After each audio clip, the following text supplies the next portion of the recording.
Assalamualaikum warahmatullahi wabarakatuh. Berjumpa kembali dengan saya Siti Rosipa, kelas non-reg semester 3. Di sini saya akan mereview hukum pidana lanjutan yang didoseni oleh Profesor Dr. Hajah Heni Nuraini SHMH dan asistennya Bapak Dr. M. Rendi Aridayandi SHMH.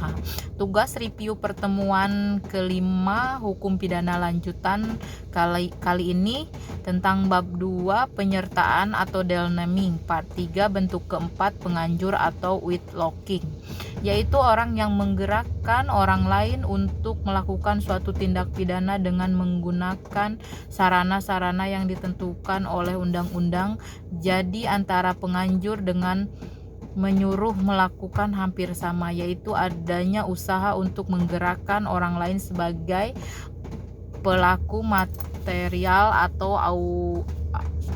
aktor materialis.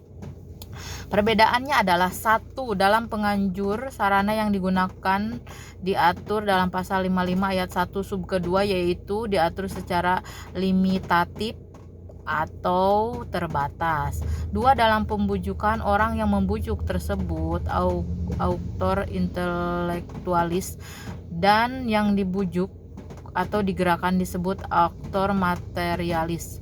Pelaku materialis atau aktor materialis dapat dimintai pertanggungjawaban secara hukum atau pidana karena melakukan perbuatan dengan sengaja. Bunyi pasal 55 ayat 1 sub kedua, yaitu mereka yang memberi atau menjanjikan suatu dengan menyalahgunakan kekuasaan atau martabat dengan kekerasan, ancaman atau penyesatan, atau dengan memberi kesempatan, sarana atau keterangan dengan menganjurkan orang lain supaya melakukan perbuatan. Contoh yang memberi atau menjanjikan sesuatu. Pak Tony mau nggak nilai bagus, kata Ibu Dekan. Asal Pak Tony tonjok dulu orang yang bernama Saragi. Di sini Ibu Dekan menjanjikan sesuatu, yaitu nilai bagus. Ini masuknya memberikan atau menjanjikan sesuatu bersifat imaterial. Sebab di hal ini ada dua sifat pemberian, yaitu yang bersifat material atau imaterial. Jumlah yang ada di pasal 55 ayat 1 sub kedua bersifat limitatif, terbatas. Perbuatan di luar pasal 55 ayat 1 sub kedua tidak bisa ditindak pidana. Maksud dari pasal 55 ayat 1 sub kedua adalah: 1. Untuk kepastian hukum. 2. Untuk pedoman bagi hakim dalam pembuktian. Terhadap pengaturan daya upaya secara limitatif ini ada kritik dari H.J. Winkle Suringha yang mengatakan jika daya upaya tidak dibatasi, maka orang yang cerdik pandai dapat memakai daya upaya lain di luar KUHP atau di luar yang diatur oleh pasal 55 ayat 1 sub kedua. Misalnya ratap tangis, cerita-cerita keberhasilan yang lain-lain. Contoh, Pak Saragi bercerita kepada Ibu Dewi tentang keberhasilan saudaranya di Jampang, dan di sana ada orang pintar yang bisa membantu menggandakan uang dari uang 100 juta menjadi 1 miliar. Daripada capek-capek kerja, tentu saja supaya Bu Dewi tertarik dalam hal ini, Pak Saragi menggerakkan Ibu Novita supaya tertarik sama ceritanya. Adapun daya upaya yang berupa paksaan, ancaman, dan penyesatan dapat masuk ke dalam bentuk menyuruh dan juga menggerakkan. Dasar ukurannya adalah apabila dorongan atau paksaan atau ancaman itu sangat kuat, maka itu adalah menyuruh. Tetapi apabila tidak begitu kuat, maka masuk dalam menggerakkan. Contoh daya upaya menyuruh. Tuti adalah seorang kasir bank. Suatu waktu di banknya kedatangan perampok, dan si perampok tersebut menodongkan pistol ke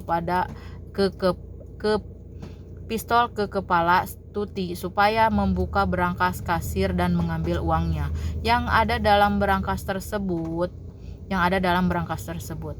Tentu saja di bawah ancaman senjata api pistol, Tuti tidak dapat berkutik dan melawan sehingga memberikan isi uang yang ada di dalam berangkas tersebut. Nah, di sini Tuti sebagai petugas kasir tidak dapat dimintai pertanggungjawaban pidana karena ada daya upaya dorongan dan paksaan ancaman yang sangat kuat, maka ini termasuk menyuruh dikarenakan Tuti tidak mempunyai kehendak karena ancamannya sangat kuat. Jenis dorongan, paksaan, ancaman yang sangat kuat itu harus yang bersifat layak dan umum. Di dalam Undang-Undang Tindak Pidana Khusus Korupsi menyamakan kedudukan pelaku dan pembantu dalam suatu kejahatan korupsi. Bentuk kelima, medeflitek atau pembantuan, diatur dalam pasal 56 KUHP, yaitu ada dua hal bentuk. Satu, pada saat kejahatan dilakukan, dalam hal ini tidak ditentukan bentuknya secara limitatif dalam undang-undang.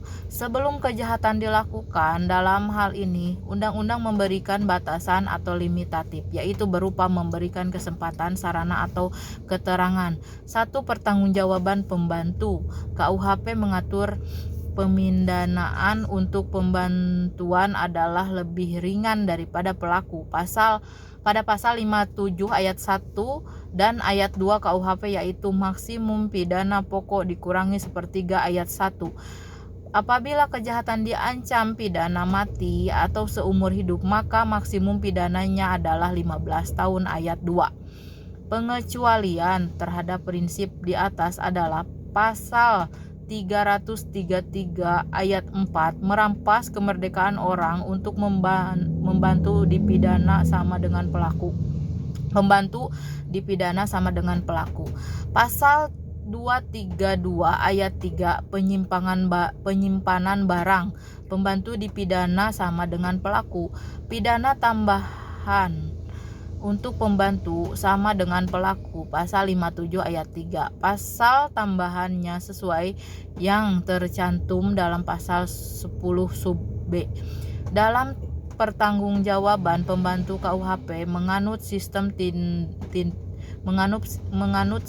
tidak tergantung pada pertanggungjawaban pelaku, pasal 57 ayat 4. Dalam pertanggungjawaban pidana bagi pembantu hanya dihitung yang sengaja dipermudah atau diperlancar beserta akibat-akibatnya saja. Pasal 58 KUHP mengatur mengenai kualitas pribadi yang dapat menghapuskan, mengurangkan, atau memberatkan pengenaan pidana bagi pelaku tindak pidana. Pasal 58 ini adalah peringatan bagi praktisi. Oleh karena itu, ada kritik draft Profesor Mulyatno dan Profesor Omar Senoaji bahwa untuk membantu hendaknya dipergunakan sistem fakultatif, yaitu pengenaan sanksi pidananya diserahkan kepada hakim. Penyertaan dengan kealfaan atau kolfus atau delnaming. Tindak pidana yang disebabkan karena kealfaan pada prinsipnya tidak dapat dipidana karena tidak mempunyai unsur kesengajaan. Misalnya, A memberi gunting pada B yang katanya mau menggunting kain, tetapi ternyata digunakan oleh B untuk melakukan kejahatan. 2. Pada saat B memasuki rumah C dengan maksud mencuri, dia berkelakuan atau pura-pura kehilangan kunci, sehingga ketika ketahuan oleh A yang sedang ronda tidak curiga bahwa B hendak mencuri. Bahkan A berusaha membantu B untuk mencongkel jendela rumah agar B dapat masuk. Berdasarkan contoh di atas, maka mereka yang membantu melakukan tindak pidana tidak dapat dikenakan sanksi pidana karena tidak mempunyai unsur kesalahan. Sekian review pertemuan kelima hukum pidana lanjutan kali ini yang dapat saya sampaikan. Mohon maaf bila banyak kesalahan dalam pengucapan. Billahi taufiq wal hidayah. Wassalamualaikum warahmatullahi wabarakatuh.